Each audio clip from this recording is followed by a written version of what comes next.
PHILLIPS head protection system. I'm the inventor of this head protection system, which I hope to show you soon. This is something which can add substantially to the protection which any helmet you wear will give you. Not in every situation, but in many situations, particularly in oblique situations. Part of my work has been done with it. I think it's been very adequately demonstrated today by every other speaker who's addressed this issue, that brain injury is caused largely by rotational injury. Conventional helmets do not protect against rotational injury.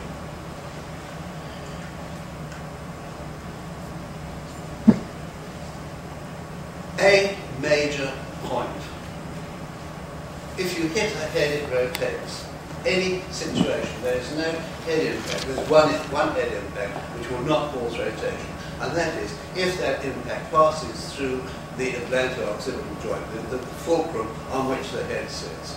Otherwise, any situation, any impact will cause it. Think for the moment of the head as being pretty heavy, weighs between 4.5 and 5 kilograms. Think of it like being a big orange. And it's suspended by a stick which goes into the back of the orange, below the center of gravity. It's a mechanically unstable situation. As you can see, in that situation, it's only supported there by the neck musculature, not very strong. Any impact will make it rotate. Like this.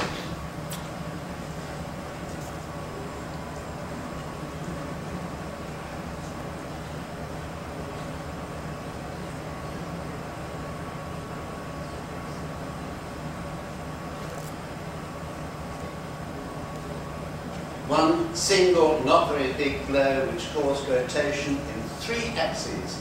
Every 3 axes of the head, that one blow caused rotation there. Looking at the significance of this, this is work done by Professor Villinger of Strasbourg University, who's done a lot of work on the system. And he took a real-life situation. These are FE studies, computer studies, on brain, for mesos stresses. For mesos stresses, for those who don't know, are the torsional stresses which cause the damage in the brain. And he took this was the issue with rotation on the left, and then removing the rotational forces, you've got this situation. Rotation causes brain damage. Similarly with intracerebral pressure, and that is responsible for subarachnoid hemorrhage. Remove the rotation and you get this situation again of a substantial reduction in the potential for subarachnoid hemorrhage. COS 327, that was a 5-nation study of motorcycle accidents in Europe. Distinguished committee, and they made this finding that rotational acceleration was responsible for a principal cause of head injury. How does that work? I'm sorry for everybody who knows this. Please forgive me talking about something that you know so well. But the head here, as you see, is pivoted just on this one point. There's one little atlanto-occipital joint here, just that there. One universal joint on which the head rotates. And there's the head, and as Alan was telling you later, there's the brain floating in cerebrospinal fluid, so it has the capacity to move within the head, and with these connecting veins and arteries between the brain and the skull. The initial part, the linear part of the impact, causes trauma at the point of impact, and very often at the opposite pole through forces transmitted through the brain. And that is not inevitably, but it is reasonably accessible to surgery depending on the severity of the injury. When the head rotates on that axis, several things happen. First of all, the brain lags because it is floating. This has been brought up by other people. But Also, you get tearing of those veins, tearing of the veins between the brain and the skull, and that causes subarachnoid hemorrhage again. But the most important thing is that those torsional forces, because of the lag of the brain and its subsequent movement, you get torsional forces throughout the substance of the brain, causing rupture of blood vessels, rupture of nerve cells, diffuse axonal injury, for which the only treatment is prayer. And most people say it's not very good at that. Rotational injury causes, rotational acceleration causes brain injury. How did I get started on this? It started because I thought, well, the brain, despite all the injury that exists, the brain is well protected in the human head. And this was the one eureka point when I realized that it is the scalp which provides this protection in the human head against rotation. Because the scalp can move over the skull, a degree of friction-free movement over the skull, I presumed that on impact the scalp moved over the skull. I haven't found many volunteers to prove this. The scalp moves over the skull, friction-free for a part of the impact. So long as that's going on, it's not imparting any rotational forces to the skull and the contents. And that's the key property of the scalp. And I thought, well, I wonder if we couldn't do that with helmets. Could we put a scalp on a helmet to do the same thing? It should lead to attenuation of the amplitude of the tangential force and attenuation of duration. I was very fortunate. I had access to the Transport Research Laboratory in London, and they were able to do the testing. This was what we found. There is the curve of the tangential force with a conventional helmet. We made a very, very rough mock-up of my system, and that is what we found. A very dramatic reduction in rotational force. That applies also to the impulse, to the energy input under the curve. It applies also to acceleration. These are the curves of acceleration with standard and with the Phillips helmet. 60% reduction in all the rotational parameters. This is more or less how it works, more or less. Outside, from the shell inwards, it's a perfectly normal helmet and has all of the linear characteristics of that helmet. But outside of it, outside of the shell, there is a layer of lubricant, and outside of the lubricant is the membrane,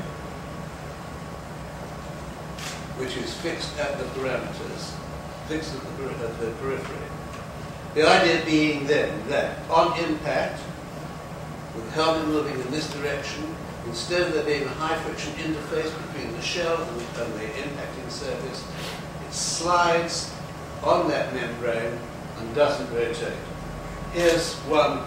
This is a motorcycle helmet, and the black stuff is the lubricant, and the membrane moves on it, so that on impact it slides on that membrane and doesn't rotate. There's an equestrian version, not very good, it's just doesn't have a membrane put on top. That is the theory of this. Helmets are tested for rotation by dropping them onto an angled anvil. I'm just going to show you a video of this in effect, with one helmet with a membrane and one without. This is the super skin helmet produced by laser helmets. That's what you'll see in the video. With the super skin on the right and without on the left. Look at the difference in rotation. And that's easier to see if there's a grid over it, as you'll see in a moment.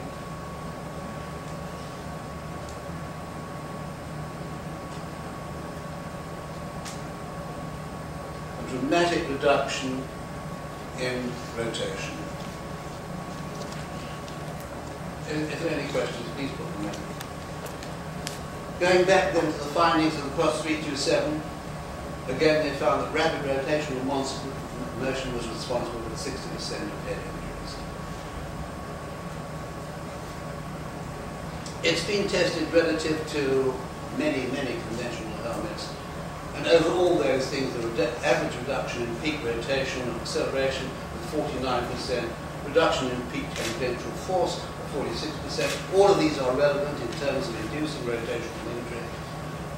And an average reduction in the rolling mu is the coefficient of friction, of 59%. The system dramatically reduces all aspects of rotation, and rotation is responsible for brain injury. Again, this is demonstrated in some of the work that Professor Villinger has done. This was tested at 12 meters a second. I don't know what that is, about 38 feet per second.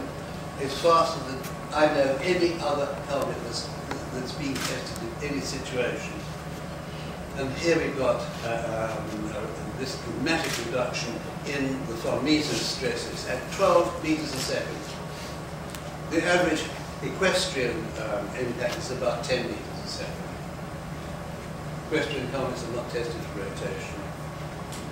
Football, motorcycle helmets are tested at 7.5 meters a second. At 12 meters per second, there was a reduction of 34% in the von Mises stresses. There was a reduction of 27% in the cerebrospinal fluid. This is dramatic in terms of protection against rotational injury. Clear reduction again in the intracerebral. This is measuring the von Mises. He reckons there was a 70% reduction. This is from Professor Villinger again. At 6.5 meters a second, there was nearly a 70% reduction in the incidence of intracerebral lesions. And at 12 meters a second, the likelihood of diffuse axonal injury was reduced from 36% to 2%. Just giving some theoretical application to that. In the States, with those sort of figures of fatalities and injuries, not looking at the injuries at all, just as far as the fatalities are concerned, if all riders were to wear this helmet, it could save 240,000, 2,250 lives per annum. That even isn't significant. It could also do something much more significant, and that is protect against serious injury. It's applicable in any situation, many situations of head hazard. Does this same need apply in equestrian sport? Well, as we've been hearing, there's very little data available in equestrian sport. Anecdotally, it's said to be more dangerous hour for mounted hour than motorcycling. We've got not any hard evidence, but that is a very good point. In the UK, we've got a database of injured riders, and analysis showed that 30% of those injuries, rotation was probably a factor in injury. And in 40% of those cases, the impact velocity was